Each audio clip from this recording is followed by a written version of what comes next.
আর যদি আমাকে শিবির বলেও থাকে, আমি যেহেতু শিবিরকে ভালোভাবে দেখছি, আমাকে কোনো ভালো কিছুর সাথে অ্যাসোসিয়েট করলে আমার তো এত অফেন্ডেড হওয়ার কিছু নাই। আমি কেন ট্রিগার্ড হব? এর জন্য আমি ট্রিগার্ডও হই না, আমি অফেন্ডেডও হই না।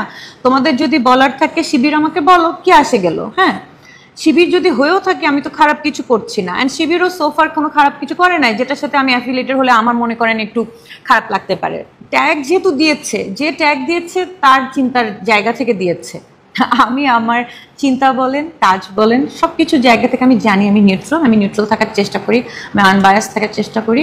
সো আমি আমার জায়গায় ঠিক আছি, তাই আমার এইসব ট্যাগে তেমন কিছু আসে যায় না। এই এনভায়রনমেন্ট তৈরি হয়েছে কারণ আপনি ভালোকে ভালো বলতে পারবেন না আনলেস একটা পার্টিকুলার গোষ্ঠীর সাথে নিজেকে অ্যাসোসিয়েট না করতে পারেন। হ্যাঁ, এখন আমি জানি না আমি আমি আমার ছাত্রকে ভালো বলাতে কেন অন্যরা এত এটাতে ট্রিগার্ড হয়ে গেল, তো ওখান থেকেই আমাকে ট্যাগ দেওয়া।